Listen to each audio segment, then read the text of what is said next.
आज मेरे पास अमुक अव्यवस्था है, कल ऐसा हो सकता है कि तुम भारी से भारी सृष्टि की व्यवस्था करने वाले बन जाओ। क्या चाहिए? निहाल हो जाओगे, निहाल हो जाओगे। जैसे कहते अब कृत्य कृत्य भयो, निहाल हो जाओगे। ये सबकी समझ में नहीं आएगा, ये आगे की बातें हैं। हमें तो लगता है कि सबको सत्संग सुनना चाहिए, भगवत प्राप्ति के लिए ही नहीं, समाज में जीने के लिए भी सत्संग की आवश्यकता है।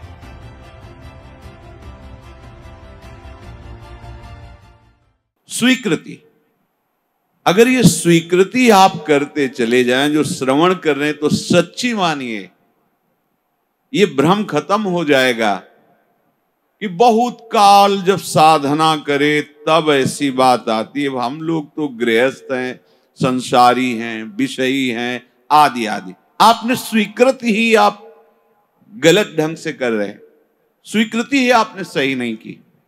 हम गृहस्थ हैं, हम अमुक हैं, हम सब देह भाव की स्वीकृति।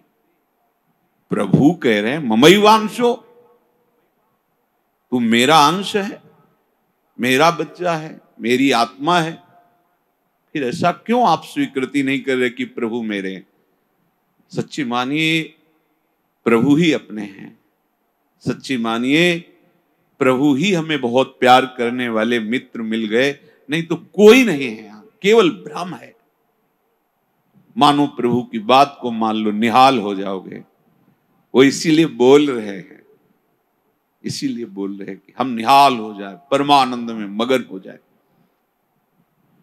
प्रभु अर्जुन जी को कह रहे हैं सुख दुखे समय कृत्वा लाभा लाभो जया जयो।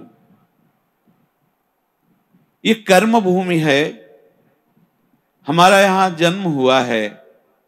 अपने शुभ और अशुभ दोनों कर्मों को मिटा करके वो परम लाभ जो किसी कर्म से नहीं होता वो हम करें। वो कौन सा कर्म है जो हमें परम लाभ देगा? तो कह रहे हैं जय और पराजय में समान भाव रखना ही वो समता रूपी महान धर्म है जो तुम्हें बचा लेगा। बड़े से बड़ा शुभ कर्म भी फांसी ही है। चाहे सोने की जंजीर से फांसी लगाओ और चाहे रस्सी से फांसी लगाओ, मरोगे तो है ही। ऐसे शुभ कर्म भी फांसी ही है। लोक लोकांतर में भटकना होता है, विश्राम नहीं होता। और अशुभ कर्म तो है ही, कहना क्या है उसको। हर शरीरधारी से ये दो प्रकार की क्रियाएं होती ही हैं। कहीं ना कहीं शुभ कर्म होता है, कहीं ना कहीं अशुभ कर्म। कोई ऐसा नहीं है जो इन दोनों कर्मों से युक्त ना हो। बड़े बड़े ज्ञानी जनों के शरीर के द्वारा भी ये दो क्रियाएं हो जाती हैं, पर वो अपने को अलग कर चुके हैं। वो अपने स्वरूप में स्थित हैं, कर्ता भाव रहित हैं, इसलिए ना शुभ उनका स्पर्श करता है ना अशुभ स्पर्श करता है। वो जान के कोई क्रिया नहीं कर रहे, संकल्प करके क्रिया नहीं कर रहे, स्वाभाविक हो रही। अब उसमें कुछ भी ऐसी घटना घट जाती है तो उसके वो करता नहीं है। इसलिए कहा गया कि जो आत्मज्ञानी महापुरुष है, अगर उसके द्वारा बड़े से बड़ा शुभ कर्म हो जाए तो कोई उसका पुण्य फल नहीं होता, और बड़े से बड़ा कोई पाप कर्म बन जाए तो उसका कोई अपराध नहीं होता, क्योंकि कर्ता भाव से रहित है। ये सबकी समझ में नहीं आएगा, ये आगे की बातें हैं जहां अहंकार समर्पित हो जाता है। कैसे नहीं उसको अपराध लगेगा? उसके शरीर के द्वारा हो रहा है। तो जैसे हमारे इस प्रदेश में जितने भी प्राणी वास करते हैं, फिर देश में, फिर हमारे विश्व में, तो हम एक प्रदेश से लेते हैं, कितना अशुभ कर्म होता है और कितना शुभ कर्म होता है। क्या आपको दोनों का दंड मिलता है या पुरस्कार मिलता है? या आपको हर्ष होता है या शोक होता है? या सुख होता है या दुख होता है? नहीं होता। क्यों नहीं होता? क्योंकि हमारा संबंध नहीं। हो तो रहा है, शुभ अशुभ कर्म हो रहा है प्रदेश में, देश में, क्योंकि कोई भी शरीरधारी कर्म किए बिना रह नहीं सकता। और जो शास्त्र सम्मत कर्म करते हैं वो भगवत मार्ग के पथिक होते हैं। वो साधारण उनकी गणना नहीं आती शुभ अशुभ में, वो तो भगवत धर्म का पालन करने वाले होते हैं, वो तो महात्मा होते हैं, भक्त जन होते हैं, प्रेमी जन होते हैं। वो त्रिगुणातीत अवस्था की तरफ उनकी गति होती है। पर साधारण प्राणी प्रायः क्रिया किए बिना रह नहीं सकता। क्रिया होती है, और क्रिया जब अहम से होती है तो कहीं ना कहीं लाभ बुद्धि, सुख बुद्धि होती है। इसके कारण वो ये समझ नहीं पाता है कि धर्म है कि अधर्म है, और बढ़ता चला जाता है। कहीं खूब पापाचरण होते हैं, कभी कोई संयोग बन गया तो पुण्याचरण भी होते हैं। लेकिन आपको क्या फर्क पड़ता है? पूरे विश्व में दोनों प्रकार के कर्म हो रहे हैं, आपको क्या फर्क पड़ता है? कुछ नहीं। क्यों? क्योंकि उसका हमारा कोई संबंध ही नहीं है। समझ लीजिए। तो ऐसे ही विश्व का एक ये नमूना है, स्थूल शरीर, सूक्ष्म शरीर और कारण शरीर।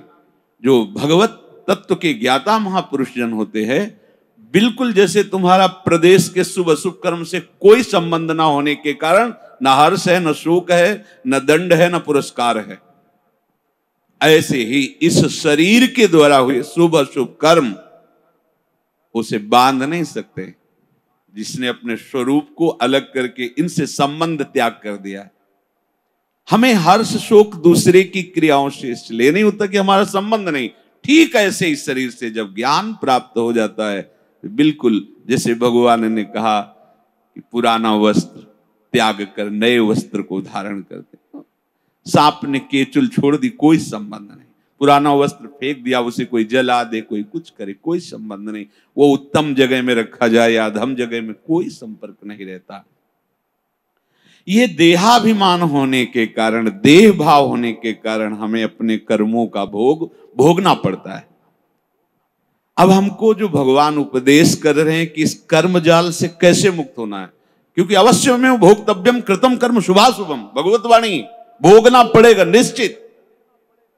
अब कोई ऐसा उपाय जो हम इन कर्मों के जाल से मुक्त हो सके। भगवान कह रहे हैं कि जो भी आपके द्वारा हो रहा है, पहली बात तो जो कर्म हो रहा है वो प्रमाणित होना चाहिए, गुरुजनों के द्वारा शास्त्र सम्मत। मनमानी आचरणों की यहां चर्चा नहीं। यहां जो है तस्मात् शास्त्रम प्रमाणम ते, आपका कोई भी कार्य बिना प्रमाण वाला नहीं होना चाहिए, मनमानी नहीं होना चाहिए। उसका प्रमाण किसी संत ने कहा है, आचार्य ने कहा है, गुरुदेव ने कहा है, भक्तों ने ऐसा कहा है, ऐसा हमारे बुजुर्गों ने कहा है, यह प्रमाणित होना चाहिए। अब उस कर्म का अनुष्ठान करते समय हमारे हृदय में लाभ की विशेष आकांक्षा होती है, उस कर्म की सफलता की विशेष आकांक्षा होती है। अगर आप प्रभु की इस वाणी को नहीं मानेंगे तो बहुत धोखा हो जाएगा हमसे, बहुत गलती हो जाएगी। जैसे जिसको लगता हो कि ये सुख दुख समय कृत्वा लाभा लाभो जया जयो, ये तो केवल विरक्तों के लिए भगवान कह रहे, ऐसा नहीं। देखो सबको लाभ इसमें है। एक विद्यार्थी है, वो विद्या अध्ययन करता है पास होने के लिए, पूरा प्रयास करता है। किसी कारणों से, खेल में ज्यादा बुद्धि होने से, प्रमाद बुद्धि होने से, या प्रयासरत है उतना मानसिक प्रबलता ना होने से चूक हो गई, उत्तर नहीं दे पाया और परीक्षा में फेल हो गया। अब ये सूत्र उसको पता नहीं है, न घर वालों को पता है। अब वो उससे बोलते हैं कि इतना रुपया लगाया, इतनी फीस भरी और तू फेल हो गया। मानसिक उसके ऊपर दबाव डालते हैं। वो शास्त्र ज्ञान से रहित, विवेक रहित बालक विचार करता है, घर वाले भी असंतुष्ट हैं और पास भी नहीं हो पाया, अब क्या करे? बोले मर जाना अच्छा है। देखो कई ऐसी घटनाएं सुनने को मिलती कि अमुक विद्यार्थी फेल हुआ तो उसने आत्महत्या कर ली।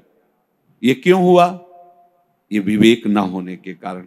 ठीक है, इस बार फेल हुए हैं तो अगली बार हम प्रयास करें जहां हमारी कमी रही।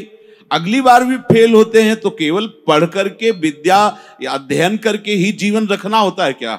अगर विद्या नहीं है तो वो जीवन नहीं है। अरे भाई, ऐसा नहीं है। जीवन नष्ट करने का अधिकार तुम्हारा नहीं। किसी कार्य में असफलता होने पर अगर हम अपने जीवन को नष्ट कर देते थे तो बहुत बड़ा अपराध बन गया, बहुत बड़ी दुर्गति का कारण बन गया। हमें जो अवसर मिला था उन्नति का, हम अवनति में बदल दिया, बहुत बड़ी हमारी पराजय हो गई। इसलिए ये क्षमता आना अति आवश्यक है। हमें तो लगता है कि सबको सत्संग सुनना चाहिए, भगवत प्राप्ति के लिए ही नहीं, समाज में जीने के लिए भी सत्संग की आवश्यकता है। आसुरी बुद्धि पशुता का नाश करने के लिए सत्संग समर्थ है। एक किसान है, हजारों रुपए लगा करके मेहनत करके, बहुत बड़ी मेहनत होती किसान की, बहुत मेहनत होती, बहुत बड़ा तपस्वी होता, वो जान नहीं पाता है अज्ञान की धरा में होने के कारण।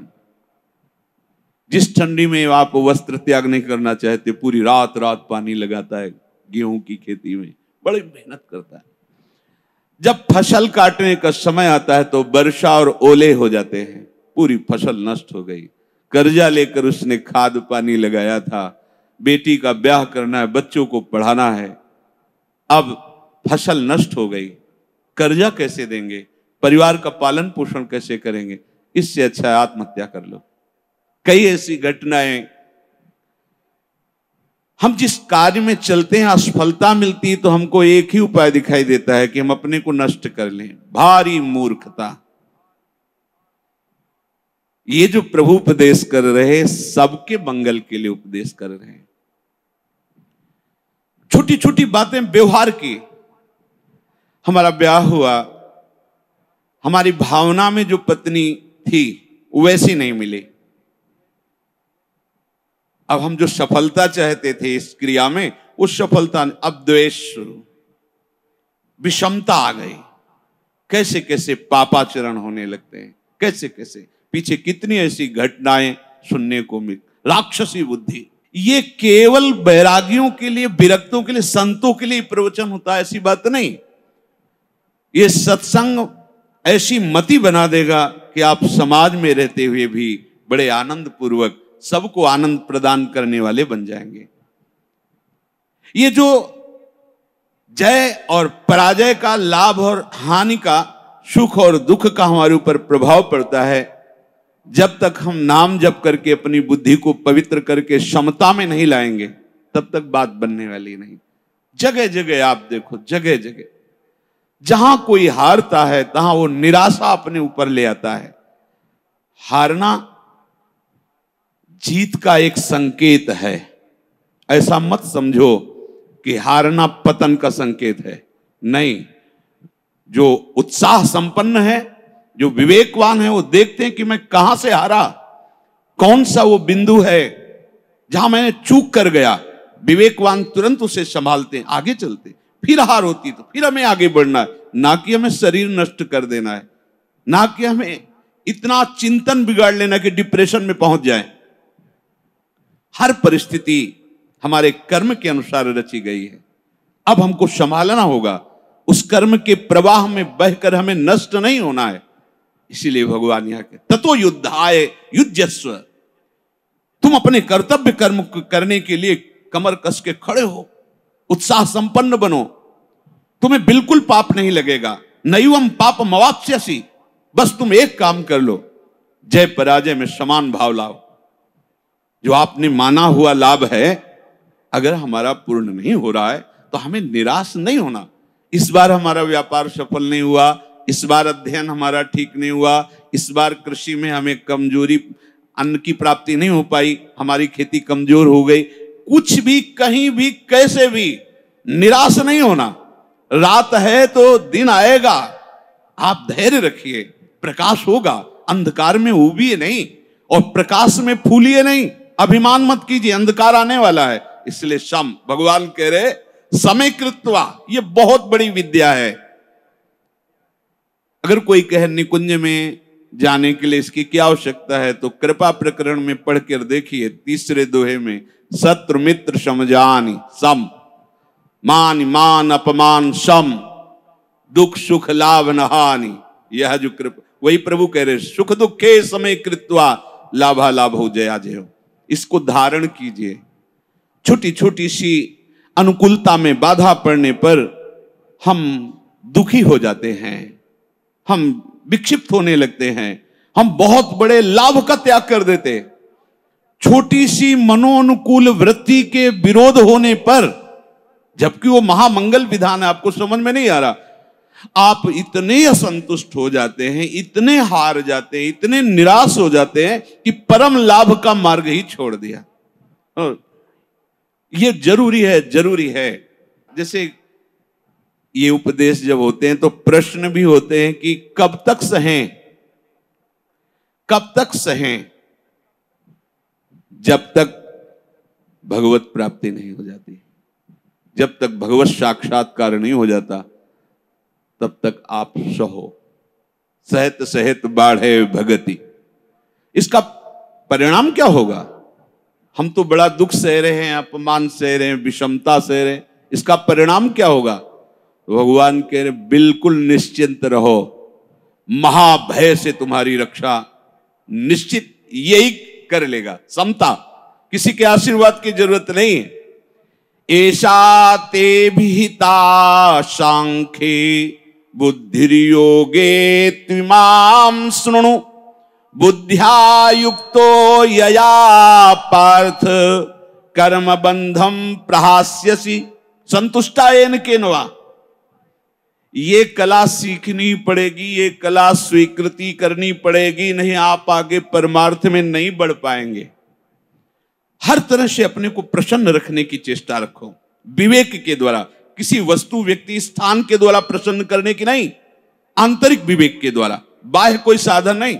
इसके लिए कैसी भी परिस्थिति हो, यदि आपने प्रभु को स्वीकार किया है तो आप प्रसन्न रह सकते हो, क्योंकि हमारे प्रभु विद्या के समुद्र हैं, ज्ञान के समुद्र हैं, प्रेम के समुद्र हैं, ईश्वर के। क्या चाहिए? बिना पढ़े समस्त विद्या प्रकाशित हो जाती है। ब्रह्मा जी किस स्कूल में गए थे? चारों वेद स्वतः स्फुरित हो रहे। किसके संकल्प से? भगवान के संकल्प से। समस्त सृष्टि की जितनी भी कलाएं हैं सब ब्रह्मा जी से तो प्रकट हुई हैं। कहां सीखा ब्रह्मा जी ने? प्रभु के संकल्प से। वही तुम्हारे भी हृदय में संकल्प जागृत हो जाएगा। मूकम करोति वाचालम पंगुम लंघयते गिरिम यत् कृपा तमहम वंदे परमानंद माधवम। आज मेरे पास अमुक अव्यवस्था है, कल ऐसा हो सकता है कि तुम भारी से भारी सृष्टि की व्यवस्था करने वाले बन जाओ, क्योंकि तुम्हारा स्वामी अनंत ईश्वर संपन्न है। इस बात को लेकर के वो इस समता को धारण कर सकता है। अगर इतने बड़े प्रभु का सहारा नहीं है, फिर सहेगा किससे? ये सहने की सामर्थ्य सिर्फ हरि के चरणारविंद के आश्रय से आती, भरोसे से आती। ठीक है, आज हमारा मन ठीक नहीं है, लेकिन जिस दिन मन चोर देखेंगे ना, उस दिन निहाल हो जाएंगे।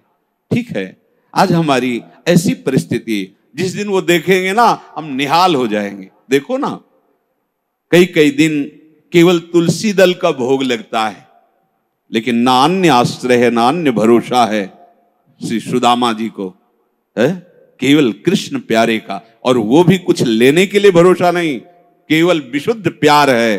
तो जैसी द्वारिकापुरी वैसी सुदामापुरी खड़ी कर दी। संतोष अगर किसी को हो सकता है तो प्रभु को लेकर के होगा। ध्यान रखना, अगर प्रभु का आशा भरोसा नहीं तो आप नहीं। क्या आप पास होते चले गए और भगवत भरोसा नहीं है? माना कोई बहुत बढ़िया नौकरी मिल गई और आपके आचरण भ्रष्ट हैं, तो क्या आप शांत हो जाएंगे? क्या आपका हृदय शीतल रहेगा? क्या आपका मन प्रसन्न रहेगा? नहीं। नाना प्रकार की भोग सामग्रियां और सम्राट पद, दुनिया का ऐश्वर्य मिल जाए, पर हरि चरणों से संबंध नहीं है तो विश्राम नहीं मिल सकता। तब लगी कुशल न जीव कहूं, सपने हूं मन विश्राम, जब लगी भजत न राम को शोक धाम तज काम। इसलिए ये सूत्र हृदय में धारण ही करो कि तुम्हें सहना है। सहनशील ही समता को धारण कर सकता है। कभी अपमान की परिस्थिति हो सकती, कभी मान की परिस्थिति हो, कभी सुख की, कभी दुख की, कभी लाभ की, कभी हानि की। अगर हमारे हृदय में भगवद आश्रय और नाम जब चल रहा है तो बड़ी से बड़ी हानि में भी आपको शोक नहीं होगा, दुख नहीं होगा। बात समझ लीजिए। अपने को पता है कि मेरे प्रभु के चरणों को महालक्ष्मी सहलाती रहती है। हमारे पास वस्त्र भी नहीं, भोजन भी नहीं, वास भी नहीं है, पर मुझे पता है मेरा मालिक कैसा है, अपार ऐश्वर्य का स्वामी है। जिस दिन नजर हुई निहाल हो जाएंगे, दूसरे की तरफ वो ताकता नहीं। उस परिस्थिति में भी, ये हम सकामी भक्ति की बात कर रहे हैं, उस परिस्थिति में भी वो मस्त रहता है। जिस दिन मालिक की नजर हो जाएगी निहाल हो जाएंगे। अगर प्रभु का भरोसा नहीं है तो ये कोई भी बात धारण नहीं होगी, क्योंकि संसार के प्रवाह में तुम बहते चले जाओगे, टिकने के लिए तो कुछ होना चाहिए ना। तो ये गोरे चरणारविंद ऐसे हैं हमारे आराध्य देव के कि इनका भरोसा लोगे तो निहाल हो जाओगे। निश्चित हर कदम आपका विश्वास प्रबल होता चला जाएगा। कैसे तुम्हें बताएं, लोगों को लगता है कि जितनी सांसारिक चेष्टाएं हैं, अगर ऐसा नहीं होगा तो ऐसा नहीं हो सकता। आप सच्ची समझो, केवल उनकी मुस्कुराहट से अनंत ब्रह्मांडों को रचने वाली माया प्रकट हुई, किसी दूसरे का सहयोग नहीं है। सच्ची वालों, वो क्या नहीं कर सकते। गरुड़ जी महाराज बड़े बड़े हजार हजार फण वाले सर्पों को ऐसे चीर के खा जाते हैं, और उनकी नजर हो जाए तो सांप का बच्चा गरुड़ को लील जाएगा। सांप का बच्चा गरुड़ को लील जाएगा, उनकी नजर हो जाए। अपार सामर्थ्यशाली मेरे हरि। अगर इनका भरोसा नहीं तो फिर आप ये धारण नहीं कर पाओगे। कौन सा ज्ञान ऐसा है जो हरि चरणों का आश्रय लेने वाले के हृदय में स्फुरित ना हो जाता हो। यह तो एक निमित्त मात्र होता है, जो स्वयं स्फुरित होता है वो हरि पढ़ाते हैं अंदर से बैठ करके, तभी वो माया के बंधनों से मुक्त हो। ये विश्वास मानो, चाहे आप गृहस्थ हो, चाहे विरक्त हो, विद्यार्थी हो, व्यापारी हो, किसान, कोई भी हो, बिना हरि का आश्रय लिए आप विश्राम को प्राप्त नहीं हो सकते। आप सुख चैन के लिए जीवन व्यतीत कर देते, लेकिन कहीं सुख चैन नहीं मिलता। आप हरि आश्रित हो जाओ, क्या चाहिए, निहाल हो जाओगे, निहाल हो जाओगे। जैसे कहते अब कृत्य कृत्य भयो, निहाल हो जाओगे। आज तक कोई ऐसा उदाहरण नहीं हुआ कि प्रभु का आश्रय लिया हो और वो ये विचार करके कहे कि धोखा हो गया, हमारा जीवन व्यर्थ चला गया। ऐसा नहीं, आज तक नहीं।